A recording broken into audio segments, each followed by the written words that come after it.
साथियों, जय सेवा, जय जोहार, जय गोंडवाना। साथियों, आज आपके लिए एक शानदार वक्तव्य के माध्यम से बहुत अच्छा हमारे पुरखा संस्कृति के ऊपर एक व्याख्यान लेके आया हूँ। और ये मेरा व्याख्यान हमारे पुरखों का उस आत्म सुरक्षा, अपने आप की सुरक्षा किस तरह से हमारे पुरखा करते थे, उसके ऊपर ये मेरा व्याख्यान है। दोस्तों, आज के समय में या पुराने समय में, मतलब इंसान के जीवन में, समय की इसमें बात ना करूं, हर समय में आदमी को अपने सुरक्षा का जिम्मेवारी खुद को लेना होगा। और हमारे पुरखा उस जिम्मेवारी को कैसे निभाते थे, उसी चीज को मैं इस वक्तव्य के माध्यम से बताना चाहा हूँ। दोस्तों, हमारे पुरखा लोग उस समय में, हमारे पुरखाओं के काल में बड़ी बड़ी जंगल हुआ करते थे। और जंगल होने के चलते उन जंगलों में खतरनाक से खतरनाक बड़े बड़े जीव प्राणी रहते थे।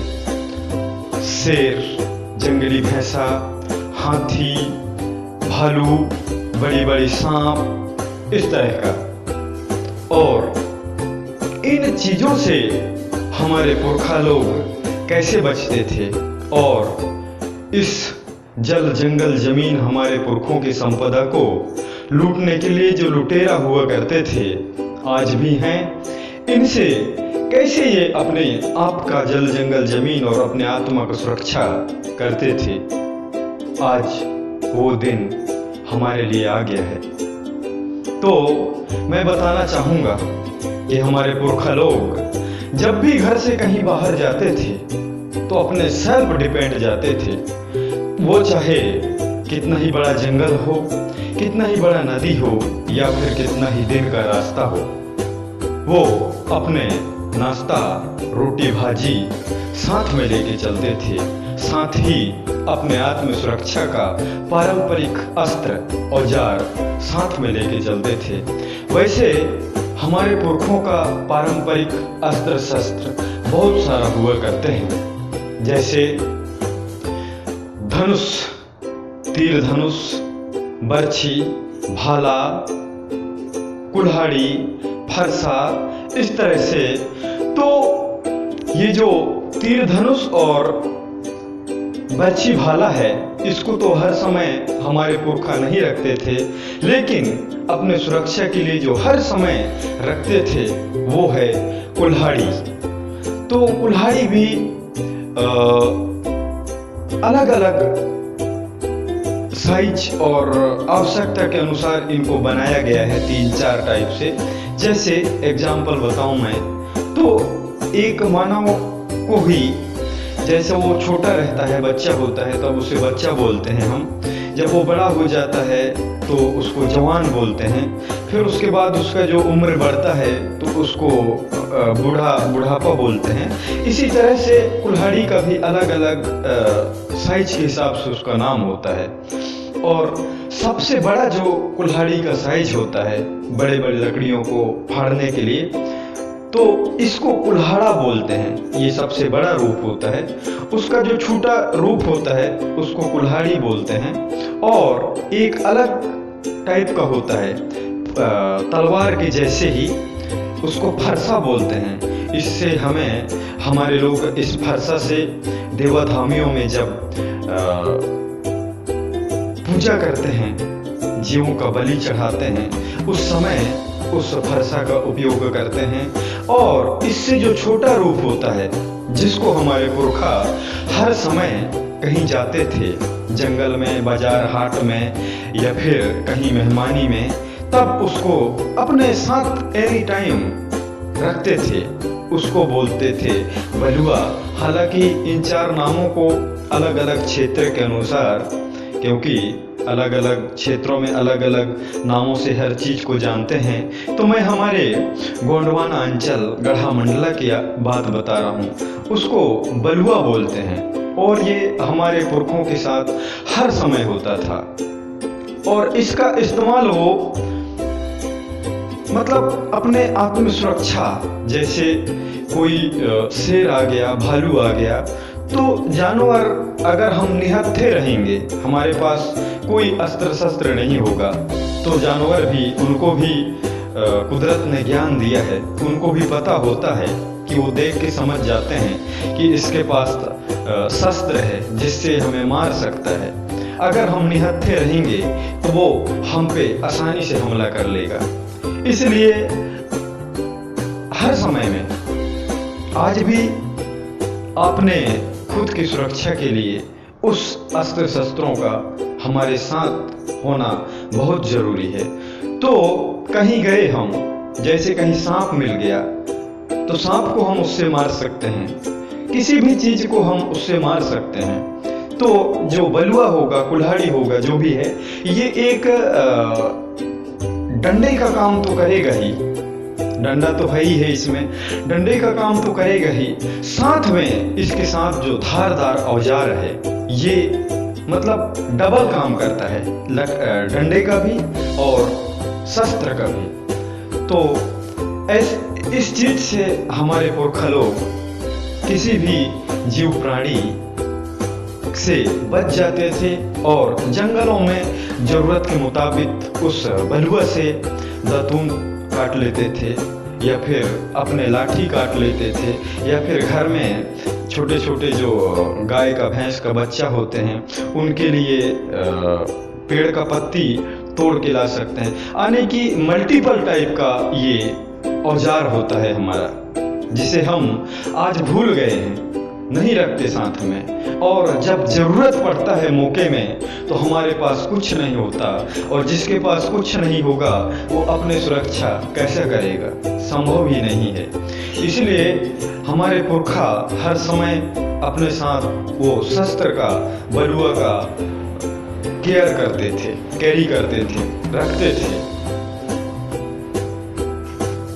दोस्तों, ये बलुआ का, ये कुल्हाड़ी का हमारे जीवन में बहुत बड़ा योगदान है, बहुत बड़ा महत्व है।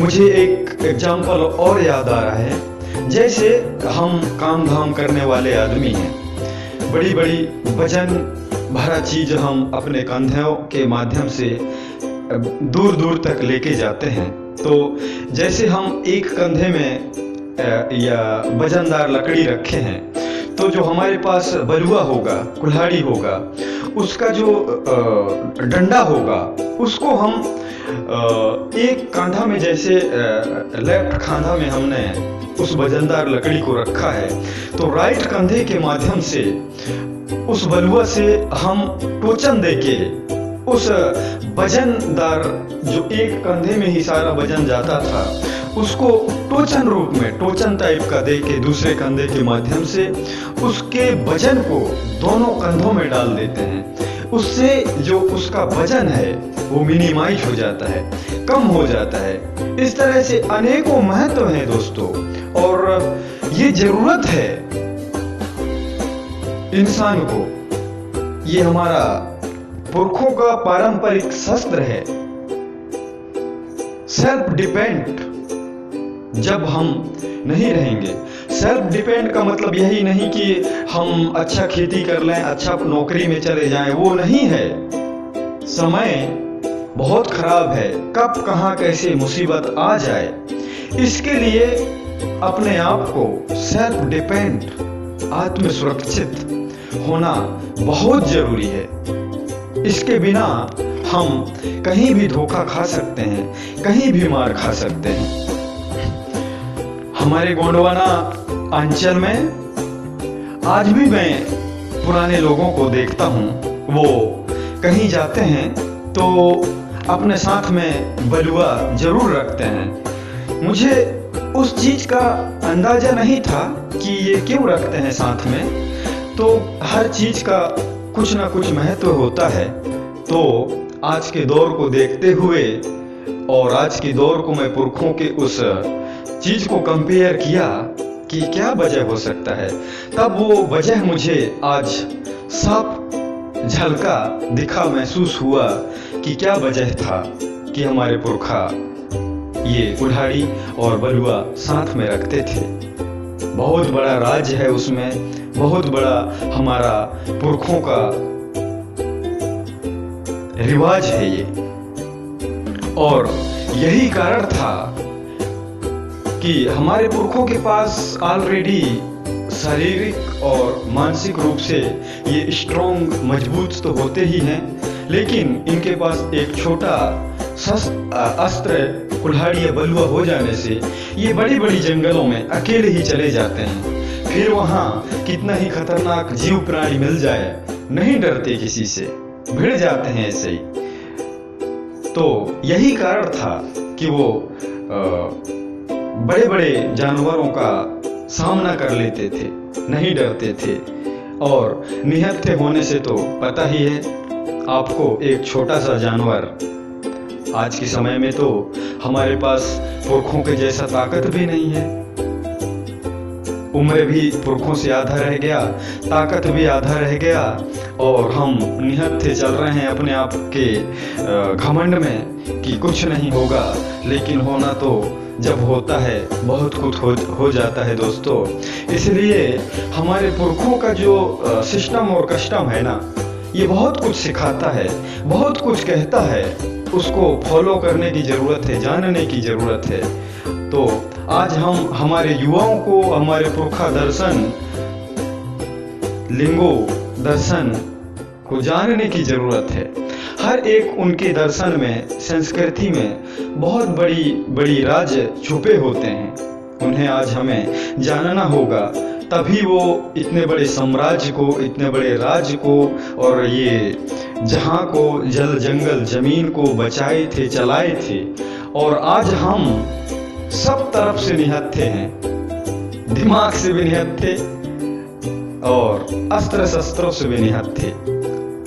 तो मैं ये नहीं कहता कि इन अस्त्र शस्त्रों का गलत उपयोग करें, ये तो गलत है, लेकिन जहाँ जरूरत पड़ेगा वहाँ अपने आत्म सुरक्षा के लिए, अपने परिवार की सुरक्षा के लिए, अपने बहन बेटियों की सुरक्षा के लिए तो करना होगा।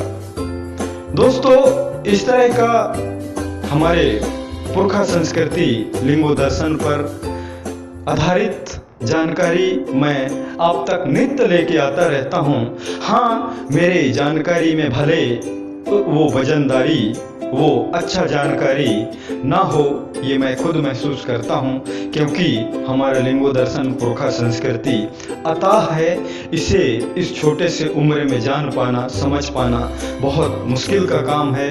फिर भी मैं मेरे प्रयासों से संक्षिप्त रूप में आप तक इस तरह का जानकारी लेके आता रहता हूँ। और ये जानकारी कैसे आपको लगते हैं, अगर पसंद आते हों तो मेरे YouTube चैनल को ज़्यादा से ज़्यादा सब्सक्राइब कर लोगों तक शेयर करें। हो सके किसी भाई या बहन को हमारे पुरखा संस्कृति लिंगो दर्शन मेरे संक्षिप्त जानकारियों में काम आए। इन्हीं आशा विश्वास के साथ आप सभी से विदा लेता हूँ। जय सेवा, जय जोहार, जय गोंडवाना। सादर धर्मवीर मरकाम, गढ़ा मंडला, मध्य गोंडवाना।